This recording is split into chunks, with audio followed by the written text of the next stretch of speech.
My sister cut me out of the wedding even though I helped her plan every detail, until I exposed a dark secret that destroyed her fairy tale day. My name's Phoebe. At my sister's wedding, they gave me a cracked plastic chair near the kitchen marked +1. Like I wasn't family, just an accident someone forgot to uninvite. I wasn't in the slideshow. I wasn't in the toast. I wasn't even on the meal list. They smiled for photos while I ate a granola bar beside the mop bucket. And when I posted one picture, just one, they said I was ruining her big day. But how do you ruin something you were never really part of? And why do the people who erase you always act shocked when you finally speak? Would you have stayed quiet? Or would you have posted too? 3 weeks before the wedding, the invitation came. Not in a call, not in a message, just a glossy envelope dropped into my mailbox like a supermarket coupon. I opened it on my porch, one hand still clutching a lukewarm coffee. The envelope wasn't addressed by hand. No personal note, not even a scribbled heart, just a mass-printed line, "To our dearest family guest, we're so excited to have you." I stared at it longer than I should have. The word guest stuck in my throat. Not sister, not maid of honor, not even Phoebe. Simone got beloved bridesmaid Simone Redgrave on hers. I know because she posted a photo of it on Instagram. Rhodes ever after in bold cursive across her caption. I didn't say anything to Mom when she called later that evening. She asked if I got the invite. I told her yes. She asked if I was coming. I said, wouldn't miss it. But something about that envelope told me everything I needed to know. They weren't expecting me to show up. They were hoping I'd know better. The day of the wedding, I arrived an hour early. The sun was warm but not harsh, and everything had that southern storybook glow, crepe myrtles bending like they're praying, white tent canopies fluttering like gospel choir robes. I parked around back so I wouldn't be in the way. I was carrying the gift, a wood and glass decanter set I'd had engraved with Delphine and Austin's initials, their wedding date just beneath. I wrapped it myself, even tied the ribbon. There was also a note in my purse, handwritten. I'd stayed up until 2 a.m. debating whether to sign it with love or all the best. At the check-in table, a young woman with a headset and too much blush flipped through her clipboard. She didn't smile. "You're Phoebe Brandt." "That's me." She tilted the sheet toward herself like it would whisper secrets. "You're marked under +1. We've set up some overflow seating near catering. Hope that's okay." I blinked. "Sure, I'm flexible." She didn't look at me again. A few minutes later, I was seated next to a folding table holding empty water pitchers. The chair creaked when I sat. I looked down. One of its legs had been taped, gray duct tape. Right beside me, a heavy kitchen door swung open every 30 seconds, releasing bursts of hot air and the smell of steamed carrots. I sat there alone, overdressed in a navy dress that wasn't black because Delphine said black was too harsh for her theme. A server passed by me with a tray of shrimp cocktail and nearly bumped my elbow. He didn't apologize. I didn't say anything either. I just sat there adjusting the hem of my dress, pretending I was invisible. They say families drift apart over time. This didn't feel like drift. This felt designed. Near the front of the tent, I saw Uncle Walt, who hadn't spoken to Delphine since he sued her ex-boyfriend over a boat, dead center table. I spotted Aunt Cora, who forgot my birthday 3 years in a row, clinking glasses with the groom's mother. And then there was Simone standing beside the sweetheart table in matching chiffon, throwing her head back in laughter, the kind that feels planned. Someone behind me called out loud enough to reach the entire tent, "Hey, where's the +1 from catering?" I didn't answer, but I knew they meant me. I didn't turn around when I heard it. Just sat still. Like if I stayed frozen long enough, I might disappear. The music shifted to something slow, predictable. Wine glasses clinked like it was rehearsed. My chair, still taped at the back leg, creaked whenever I moved. Garlic and overheated chafing dishes wafted from the kitchen. They'd set up a projector near the cake and sweetheart table. "Memories of us," the rose gold sign said. People gathered, champagne in hand, already giggling at something sweet. I stayed where I was. One leg over the other, hands in my lap. My name wasn't going to be called. I didn't need to get closer to know. The slideshow began. Childhood birthdays, pool parties, Delphine's prom with the guy she once called a safe bet. That Christmas in Charleston when I stayed home with the flu. That part of course was left out. 42 photos passed before I appeared in a group shot. And even then, my face was cropped out. Not blurred, just gone, like someone zoomed in for balance. Meanwhile, Simone stood center frame, smiling wide, arms around Delphine and Mom. Someone behind me whispered, "Wow, such a beautiful family." I didn't flinch, but something in my chest shifted.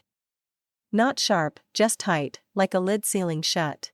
That night, I lay awake in bed, shoulders aching. Too much fake laughing, too much ginger punch, sleep wasn't coming. I grabbed my phone, opened Instagram. The hashtag was everywhere. Rhodes ever after. Delphine in her dress. Austin beaming like he hit the jackpot. Guests dancing, crying, toasting. It all looked perfect. I scrolled through 83 public posts. I appeared in one. Not tagged, not posed, just in the background of someone's table selfie. Walking past, head turned, slightly blurred, barely there. I zoomed in anyway, studied my face like a fingerprint. Maybe that's how I looked to them all along, I thought. Background noise. No anger, not yet. Just a numbness, like my body understood something my mind didn't. At 2 a.m., I finally got up, walked into the quiet hallway, phone still in hand. Mom had asked me earlier to check out the welcome photo display. I hadn't. Now felt like the time. The air smelled faintly of eucalyptus and frosting, photos clipped to twine, framed in light wood. Mom's touch. Vintage but refined, she'd called it. There it was, a new Brandt family portrait. Dad, Mom, Delphine, Simone, navy and cream outfits, lake backdrop, last year's reunion. I wasn't in it. I blinked, remembered that day, bringing extra chairs, holding Mom's purse while she fixed her hair, standing just outside the frame. I returned to the tent. That photo, I said quietly. Mom looked up from her dessert. When was it taken? She hesitated. Just a second too long. Delphine said, the original looked off balance. This one's cleaner. I nodded. Didn't argue. Didn't ask if she thought I wouldn't notice. I just turned and walked away. It wasn't that I didn't belong in the photo. It was that they decided I didn't matter enough to include. I didn't go far, just enough to breathe. The tent had started dimming, string lights flickering on overhead like polite fireflies. I leaned against a wooden post wrapped in ivy and white chiffon. The cool fabric against my arm helped steady something in me I didn't know was shaking. Someone inside tapped the mic and the music faded out. The toast segment was beginning. I'd given them my speech 2 days before. Wrote it by hand. 4 paragraphs folded neatly inside a cream envelope with my name written in cursive. No flourish, no emojis, just me, just heart. I'd stayed up until past midnight debating the first line. Scratched out to my sister 5 different ways before settling on something more neutral. The planner promised she'd include it in the rotation. Of course, she'd said, her smile too shiny to trust. We'll make sure it's read by someone close to her.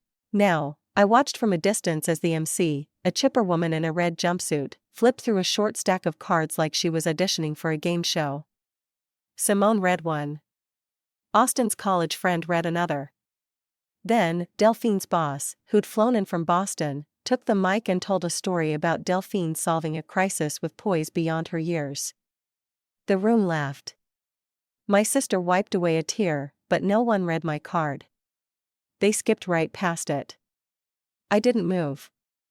I didn't speak. I just watched a piece of me get left in someone's pocket or a trash can or a purse zipped too tight. I had something to say, I thought.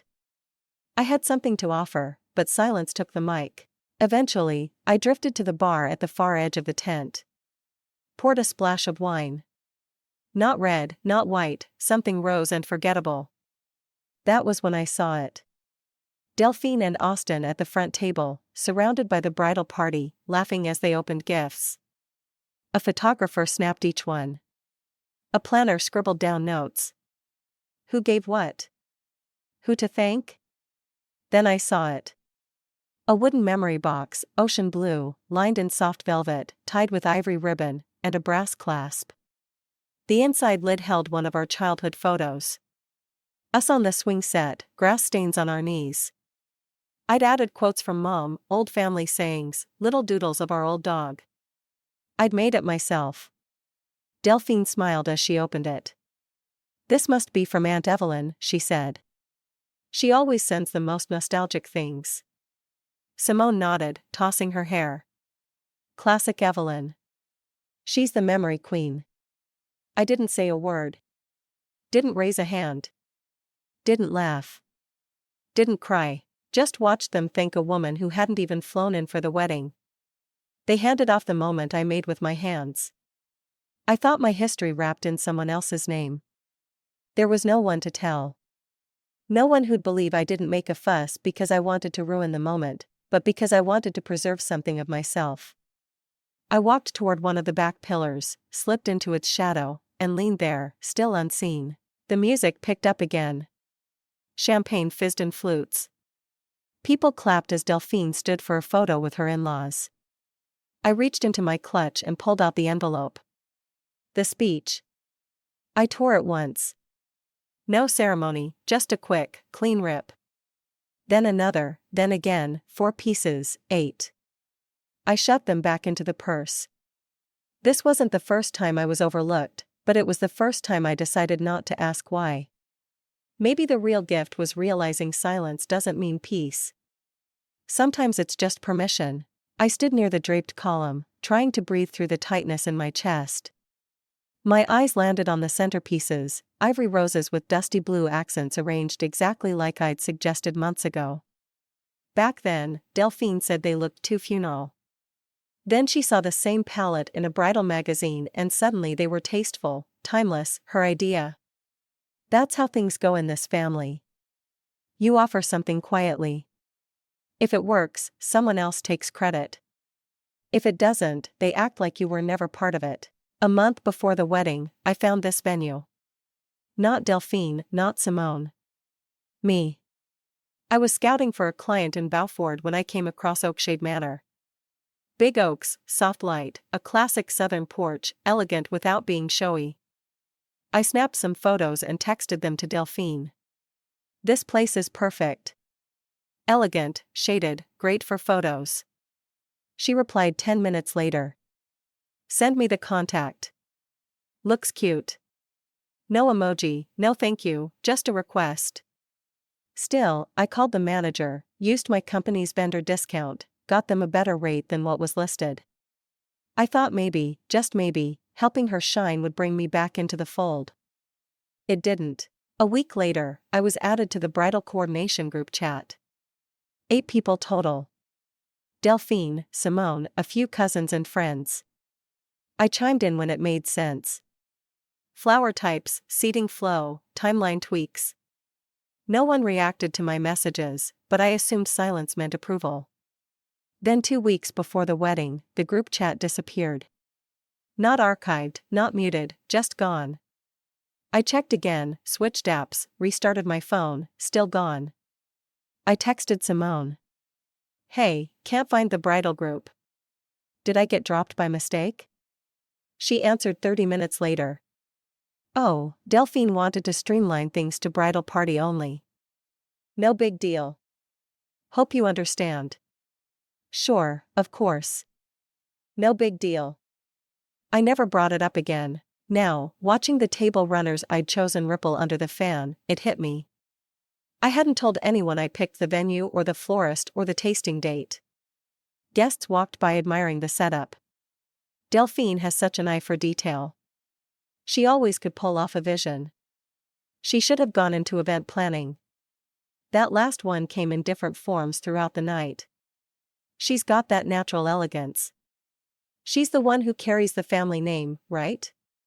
She doesn't have to do anything. I stood near the edge of the room, shoulder against the same beam I'd measured weeks ago with the venue manager to check fabric length. The curtain had a small tear, probably from setup. I knew where the backups were. I could have fixed it, but I didn't. Not because I wasn't capable, though. Yes, I was bitter. But because I'd finally accepted what I was, the invisible architect, the one who lays the foundation, but doesn't get to stand on stage. I don't think they meant to be cruel. Not deliberately. It's quieter than that. Like leaving someone out of a speech, not from malice, but because you never pictured them there in the first place. I stayed in my corner while they posed and laughed. I even smiled when Delphine glanced over and gave me a small nod. I nodded back, and in my head, I repeated it like a vow. They erased me from the planning, but not from the foundation. I won't let them forget that. After I nodded back to Delphine, I turned before she could say anything, or worse, nothing at all. The kind of silence that echoes. I headed toward the cocktail garden, weaving through linen-covered tables, and guests still buzzing with second-hand joy. Dusk had fallen, the sky was fading, and the string lights overhead had taken over. Someone lit citronella candles, the smell sharp and metallic. I hadn't eaten much, so I walked toward the water station. That's when it happened. A blonde woman I didn't recognize, early 40s, sat and dressed too tight, strode up and without a smile or a word of hesitation, handed me her purse. "Could you hold this just a sec? I need to fix my shoe." She spoke like I was already doing her a favor, like I was there to help. Before I could respond, she crouched, adjusting a heel. Her clutch felt expensive. Minimalist. No receipts, no scratches. I scanned the area, waiting for someone to laugh or say she was joking. No one did. A server carrying crab cakes caught my eye, then looked away. When the woman stood, she grabbed her purse back like I was furniture. No thank you, no acknowledgement. I stood there for a beat, stunned, then quietly made my way to the lawn's edge. I thought, what about me, said, not family. But the better question was, what made her assume I worked here? Maybe it was the navy dress. Plain, no glitter, no fuss.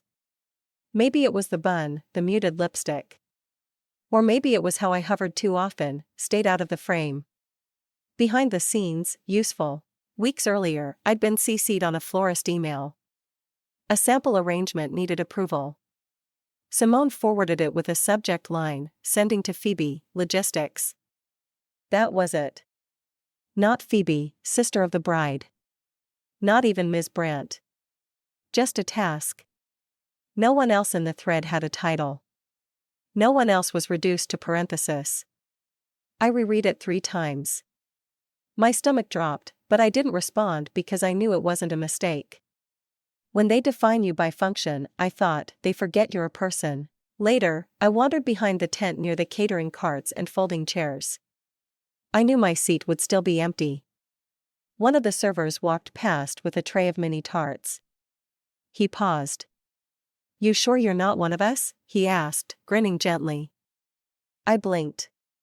Didn't know whether to laugh or nod. He didn't wait for an answer, just held out a tart. "You look like you could use sugar." I took it. It tasted like lemon and disappointment. I didn't belong at the bridal table. I wasn't welcome among the guests.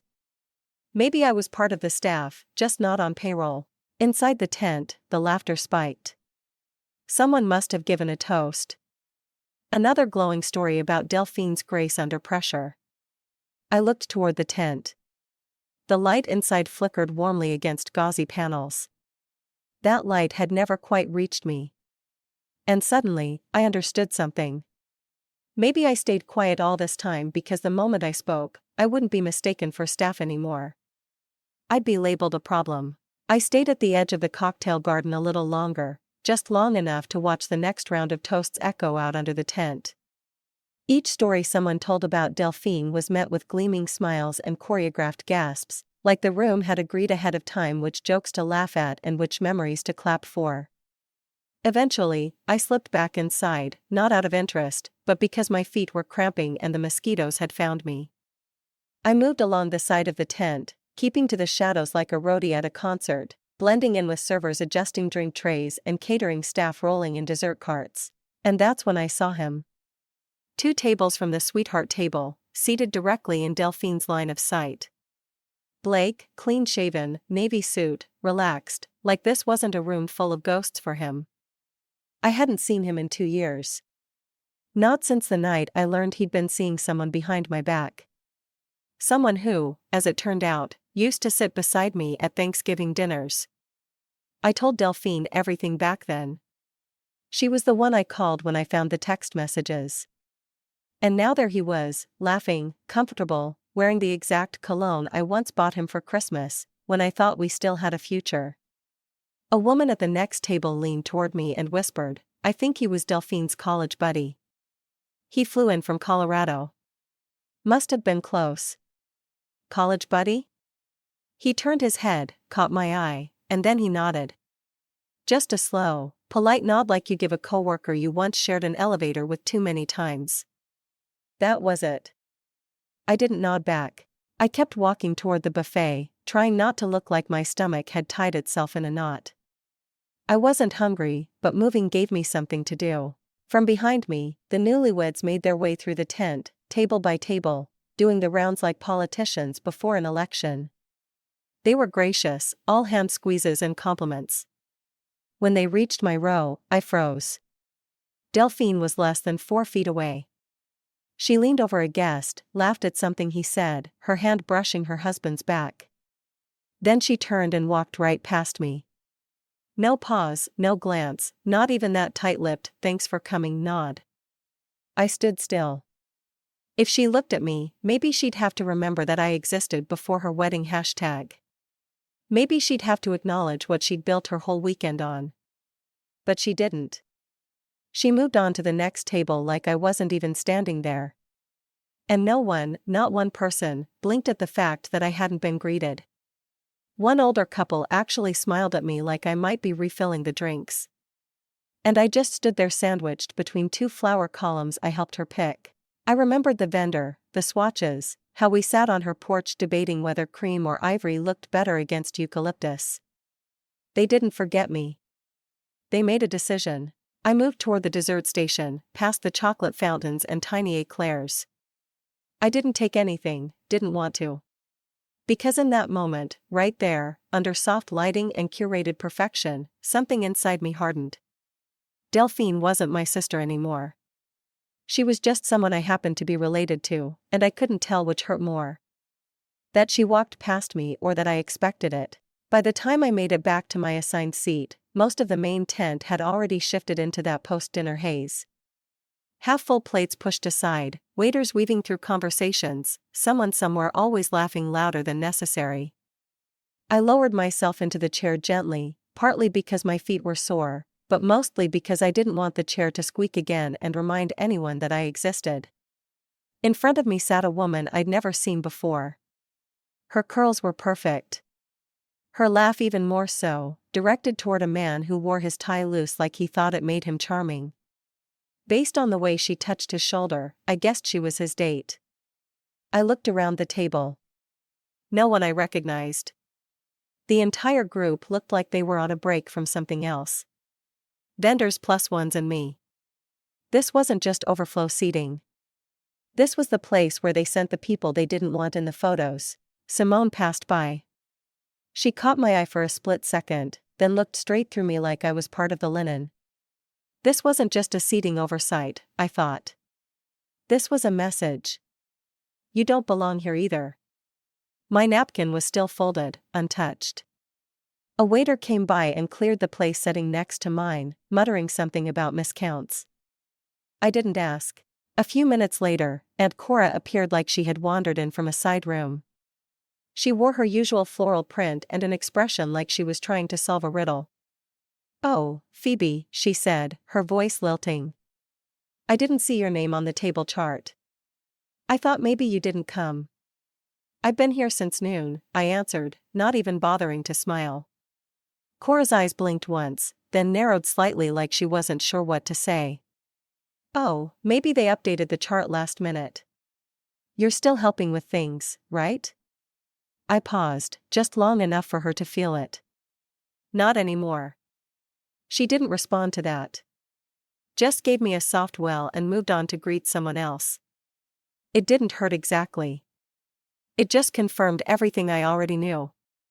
When they don't include you in the design, it's not an accident when you don't show up in the layout. The string banner above the guest book table had names stitched in gold cursive. Delphine, Austin, bridesmaids, groomsmen, family. My name wasn't there, not even as a footnote. A couple passed me talking about the gift bags and how Delphine always does everything right. Another said she couldn't wait for the brunch tomorrow. I hadn't received an invite to that either. As people drifted off to dance or loiter at the dessert table, I pulled out my phone and stared at the blank screen. No new texts, nothing from Mom, no check-in, no acknowledgement. And for the first time, I didn't feel anxious about it. You reach a point where being ignored is less painful than being noticed as a mistake. So, I sat back straight, eyes forward, like a sculpture no one had ordered. I didn't text anyone, didn't open social media. Instead, I opened the Notes app and I started writing. Not to anyone, not for sympathy, just facts. How the name tag said +1. How the memory box got credited to Aunt Evelyn. How the photo board cropped me out. How my seat was behind someone's date. I wasn't documenting for drama. I was preserving history because I didn't leave. Not yet. But I started drafting my exit without telling a soul. The music shifted again, more upbeat now, something vaguely familiar that I couldn't name, but knew I'd forget by morning. I pushed myself up from the table where I'd been pretending to sip water and stepped out of the tent into the cooler night air. I wasn't expecting her to follow, but I should have known.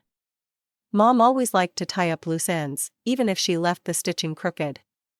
I heard the click of her heels before I saw her silhouette. She paused beside me, hands clasped like she was holding on to something she couldn't quite say. "Phoebe," she started softly like I was a house pet about to bolt.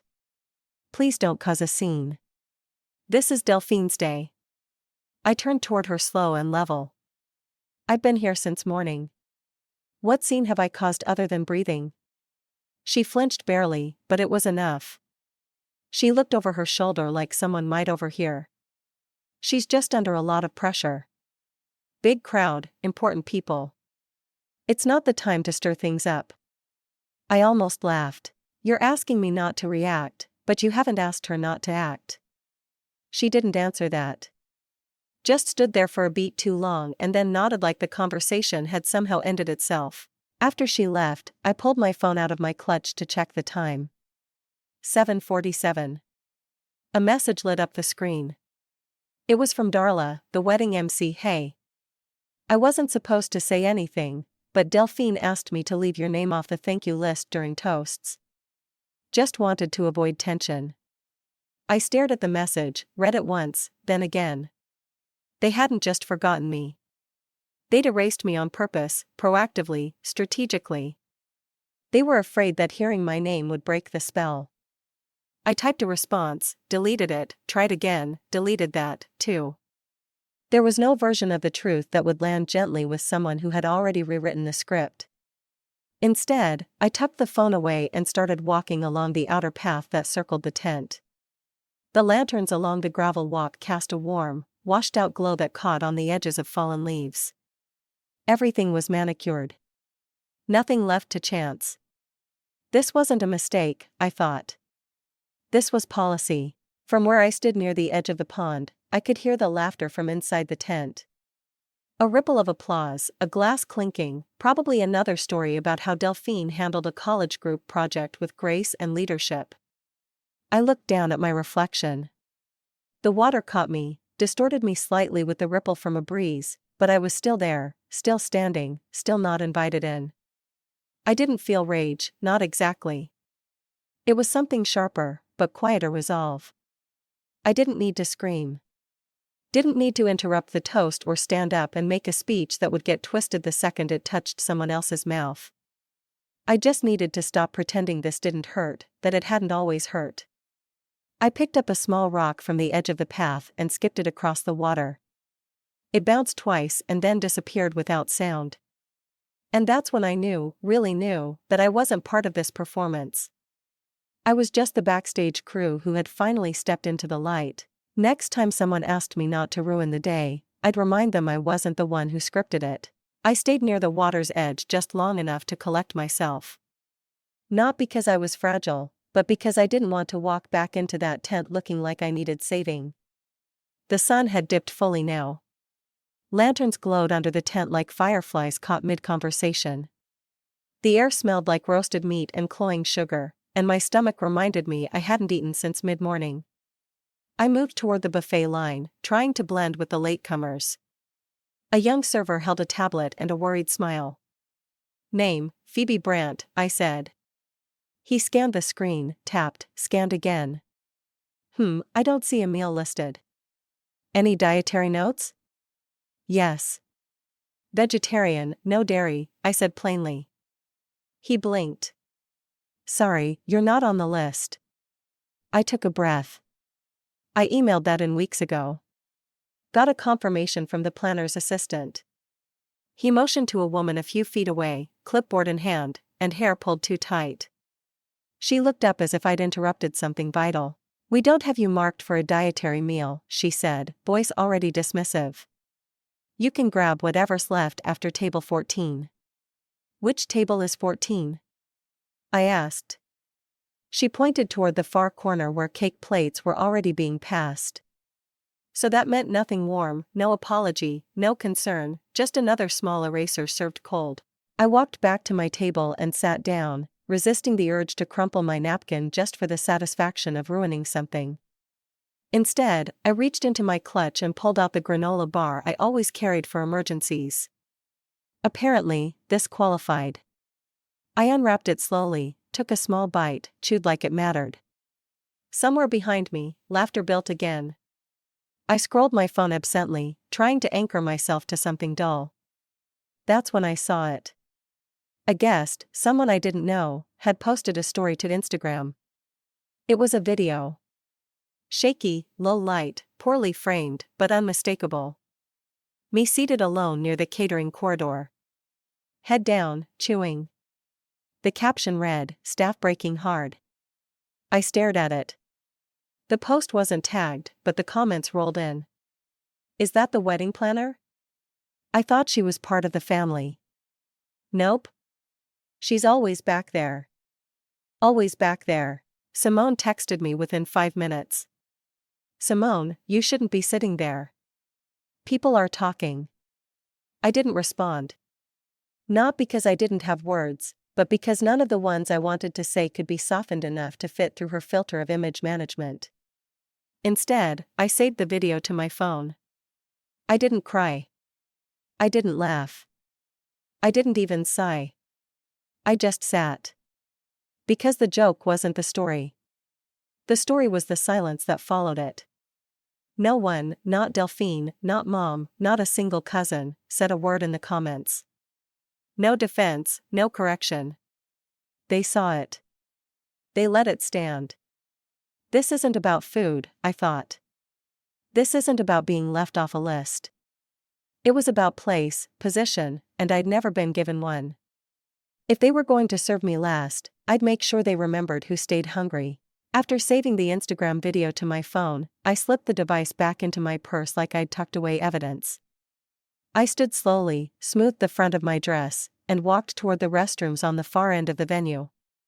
Not because I needed to go, but because I needed somewhere quiet, somewhere that didn't smell like champagne foam or burnt buttercream. It was quieter in the side hallway, dim except for 2 sconces flickering along the wall, casting strange shadows. As I leaned against the cool plaster, I overheard 2 voices behind a curtain separating the staff corridor. One woman, maybe a vendor or part of the floral team, said lightly, "You know, I think a couple folks here weren't even originally listed." Bride said to squeeze them in if there was space. The second voice laughed softly. The kind of laugh people use when they're pretending to be generous. Yeah, I had to rearrange 3 tables this week. One girl's name popped up like 3 days ago. No entree preference or anything. Then a pause. I think her name was Phoebe. I didn't move. I didn't say a word, but my spine did something new. It straightened like my body was tired of curling into the version of myself they allowed. A planner assistant peeked out from around the curtain and blinked when she saw me. She gave a tight smile. "Oh, hi. I think you're seated by the catering entrance, right?" I held her gaze. "I am." She hesitated, flipping a page on her clipboard like it might rewrite history. "Looks like you were added in overflow." "No big deal. Just, last-minute adjustments." I didn't ask her to explain. I already knew I hadn't missed the RSVP deadline. I just hadn't been on the list at all. As I stepped back into the corridor, my phone buzzed. I figured it was another weather alert or maybe a text from Simone asking if I could help with cleanup, but no, it was from her. "Simone, you've been pretty chill, but maybe don't ruin this now. People are watching. Delphine's boss is here." No greeting, no context, no apology, just a warning dressed as advice. I stared at the message. My thumb hovered over the keyboard. I typed, "Tell Delphine I don't need the mic. I already have the truth." I let the words sit there pixelated and perfect. Then I hit delete because saying it to Simone wouldn't matter. She didn't care what was true. She cared what looked tidy. And the thing about people like her, they're only uncomfortable when you show them what they've carefully edited out. I walked back toward the buffet line. Not because I wanted food, but because I needed a surface to lean on, and opened my notes app. The draft was already there, half written. I added more. Screenshot of the cracked chair. Photo of the gift I gave, now attributed to someone else. A forward of the email confirming my dietary restrictions, never honored. The Instagram video of me chewing granola beside a mop bucket. Then I typed a single line. Not flowery, not bitter. I helped build this wedding. I was almost erased from it. But ghosts leave records, too. I didn't post it. Not yet. I just saved it. Drafted. Loaded. Sometimes the most powerful speech is the one you don't deliver yet. The tent had started to empty slightly. People moving toward the fire pit, lighting cigars, slipping off heels, loosening ties. I moved with them, but not really among them. I stood at the edge of it all, where the music softened into the night air, and the string lights barely reached the gravel path. There was no wind, no momentous signal, just a feeling that finally settled over me. It was time. I pulled out my phone, tapped the screen, opened the gallery. The image was already selected. The chair, the cheap plastic one taped at the back leg, the one marked with a crooked label that read +1, slapped on like a joke that got funnier every time someone ignored it. I didn't add a caption. No filter, no call out. I hit post. The app blinked once and the photo joined the feed, sliding between curated shots of first dances and designer centerpieces, between laughter and love and Delphine's rehearsed perfection. I slipped the phone back into my bag and walked inside. Not rushed, not smug, just steady. In less than 10 minutes, I saw it begin. A subtle shift. Guests suddenly glancing down at their phones, then looking back up toward me, whispering behind champagne glasses. A bridesmaid froze mid-laugh, eyes locked on something on her screen. I stood near the drinks table and poured myself a half glass of seltzer. Waited, let it breathe. Simone was the first to approach. She didn't say hello. "Phoebe, did you post that on purpose?" I didn't look away from the bubbles in my glass. "What would make you think it was an accident?" Her lips parted slightly like she had more to say, but nothing made it out. She turned and walked off back into the blur of bodies and music. No one else confronted me, but the difference was tangible. Delphine didn't come over. She didn't call me out or ask me to delete it, but she saw it. That much was clear. People started skimming around me like I was a hazard, a warning light. And I didn't mind. I didn't flinch. I found my chair again, the one tucked near the server's exit, and sat back down quietly, visibly. This time, I didn't try to be small. There were no words in the post. but somehow, everyone heard me. It wasn't revenge. It was record keeping. Every moment I'd swallowed, every name I hadn't been called, every seat I wasn't offered, it had always been stacking. And tonight I gave it form. I became a mirror and no one liked what they saw. For the rest of the evening, I sat still while the party moved awkwardly around me. People danced harder, laughed louder, like they were compensating for something they didn't know how to apologize for. Nobody said anything, but they all felt it. And if that photo unsettled them, the caption I hadn't written yet would finish the job. I didn't check my phone again right away. I didn't need to. The tension inside the tent had shifted tighter, like a thread pulled one tug too far. People moved differently now.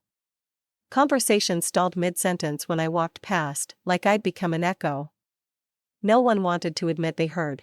When I finally glanced at my screen, there it was, a new message. Simone. Simone, what are you doing, Phoebe? You're making her look bad. This could tank her at work. Just take it down. No, hey. No, how are you? Just panic dressed up like concern. I stared at it for a while, then typed back. So, you know it's true then. I never hit send. Didn't need to.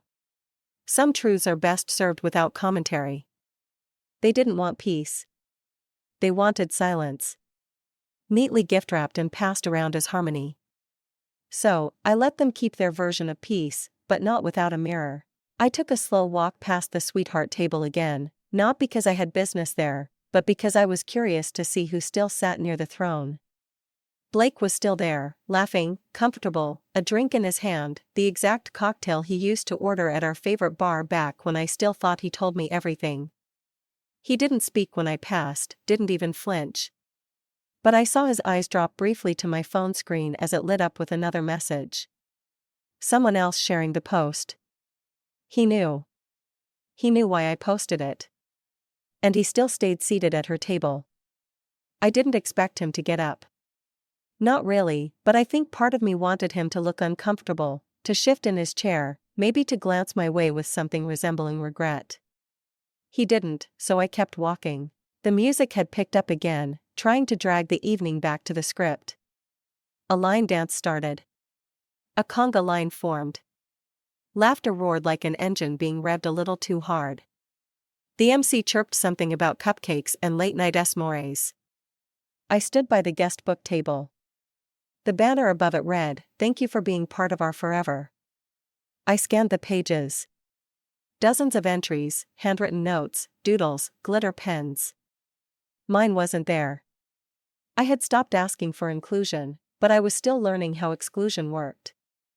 It's not always loud. Not a slap or a door slammed shut. Sometimes it's just a blank space where your name should have been. A missing seat, a skipped mention, a silence that looks a lot like decorum. I watched a little girl twirl in front of the photo booth as her mother adjusted her bow. Someone walked by and said, "She looks just like her Aunt Delphine." I wanted to say she also looks like me. But I didn't because that was the thing. The people here weren't interested in resemblance. They were interested in reflection and I didn't reflect what they wanted to see. So they looked away. They wanted a perfect memory.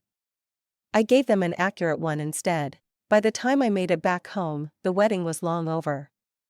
My heels came off first, tossed near the doorway with a thud that echoed more like punctuation than relief. The apartment was still dim, except for the kitchen light I always left on, and the faint hum of the fridge reminded me the world outside the reception had kept turning.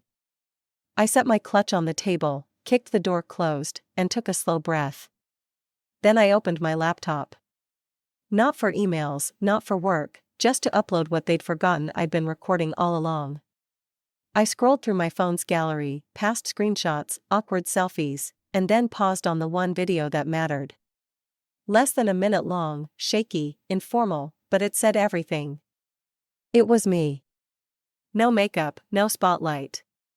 Standing in a field beside the venue 4 days before the wedding, arranging flowers, helping the caterer unload chairs, talking to the florist about windproofing the centerpieces. My voice could be heard faintly behind the lens.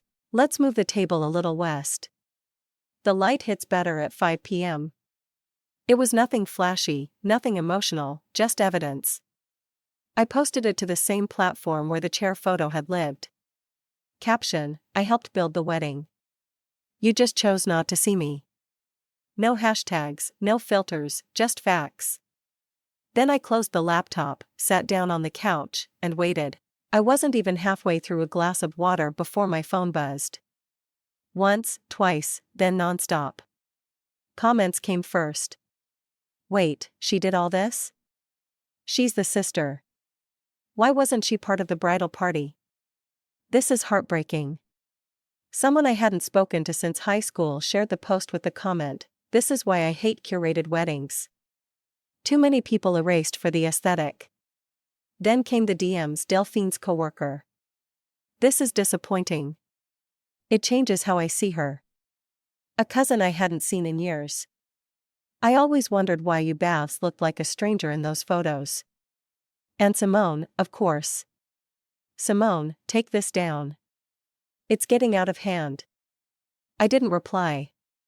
I didn't need to. Visibility isn't revenge. It's correction. They ruined the day. I just turned on the lights. I remembered what Mom said hours earlier. Don't ruin this for her. Her tone, her face, like she was warning me not to throw gasoline on a wedding gown. But what if it had already been burning? What if I was just standing near the smoke? The post climbed in views, shared, reposted, quoted in people's stories. For once, my absence wasn't quiet. For once, I wasn't being whispered about. I was being read out loud. And not because I screamed, but because I finally said something at all. It wasn't a tantrum. It was a ledger. They thought I'd just sit through it, nod, and disappear like usual. But they forgot something critical. Ghosts leave records, too. And I wasn't haunting them with anger. I was reminding them I existed. Because you don't get to shame the person you tried to erase for showing up on film. I woke to a screen full of missed calls. 13 to be exact. 2 from Delphine, 4 from Simone. The rest split between Mom and unknown. The kind of calls you get not because someone is worried, but because they've been caught. I didn't listen to the voicemails right away.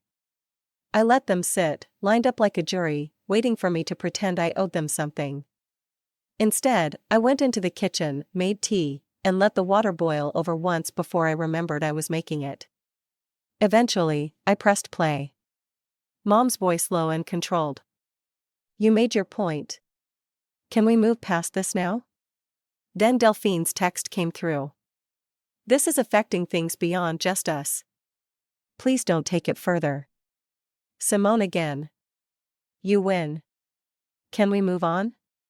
I stared at those words for a long time. You win. Like this was a contest. Like I'd flipped the table instead of simply pulling up a chair that was mine to begin with. Not one of them said it. The word that mattered.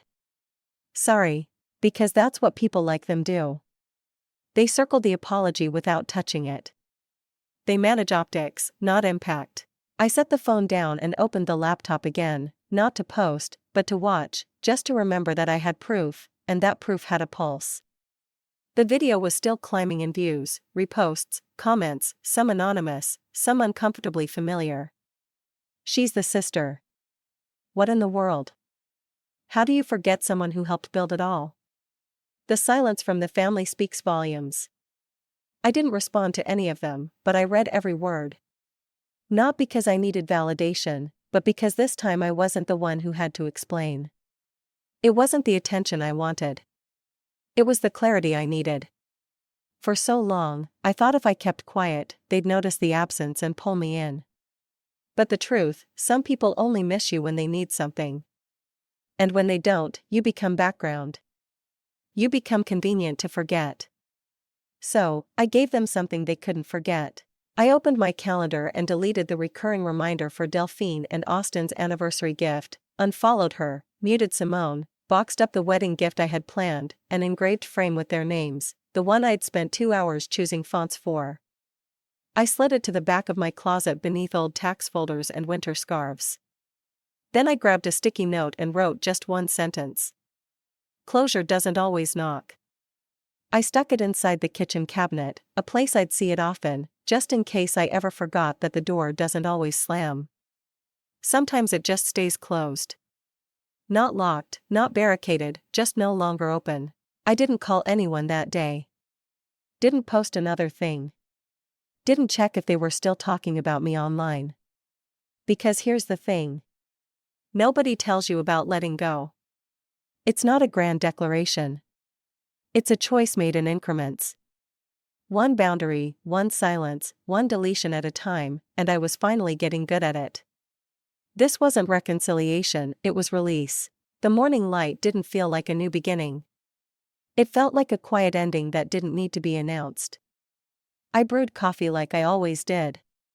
2 scoops, filtered water, that chipped mug with the faded "Not Today Satan" slogan. No text, no calendar alert, just air and space and silence. At 9:17, a notification buzzed. A cousin I barely speak to forwarded me an invite to the post-wedding brunch. The message said, "Thought you'd want this?" Maybe it was sent to spam? It hadn't been. It had been sent to someone else to be passed to me like a crumpled napkin no one wanted to place directly in my hand. I didn't respond. I didn't go. There was nothing left to be seated for.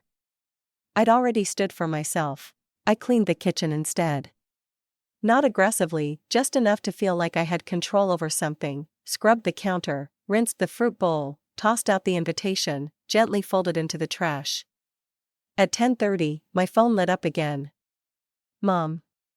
Just tell me you're not going to ruin the holidays, too. I stared at it for a full minute, typed, "The holidays ruined themselves," then backspaced every letter. Some things are better left unsent. I didn't block her. I muted the thread. That felt more powerful. The difference between a slammed door and one quietly closed from the inside. I opened my laptop, clicked into my social media account, and scrolled. The chair photo, the video, the post. They were still there, untouched. I didn't delete them. I didn't hide them, but I didn't speak of them again either. Let them sit like testimony, not tantrum. I boxed up the frame I had ordered for Delphine and Austin, still wrapped in bubble wrap, the corner already yellowing from sun exposure where it had sat on my shelf too long. I didn't throw it away. I tucked it in a bin in the hall closet beneath things that didn't fit anymore. I walked to my desk and opened a draft email I had written weeks before when I still believed I might be asked to give a speech at the rehearsal dinner. It said, "You lost a sister." I reclaimed a self. I didn't hit send. I deleted it. Not out of forgiveness, but because some things don't need to be spoken twice. Then I whispered to myself like a blessing. They wanted me quiet. They didn't realize silence has weight. And in that moment, I felt something shift. Not triumph, not pride, just enough. This time, I wasn't disappearing. I was simply no longer showing up where I was erased. The week passed without drama, no more texts, no voicemails. The silence became something I stopped checking for and simply accepted. It was no longer waiting to be broken. It had settled in like furniture, something you learn to walk around. On Sunday morning, I opened my closet, reaching for a sweater, and saw it again. The envelope I had folded over and taped shut. Inside the original chair label, still creased, still marked in faded ink, +1. I didn't frame it, didn't shred it either. I slid it into a plastic sleeve and placed it in a file folder labeled "Kept Receipts."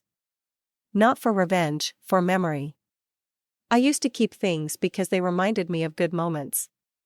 But this I kept because I needed to remember what it had cost me to stay quiet for so long.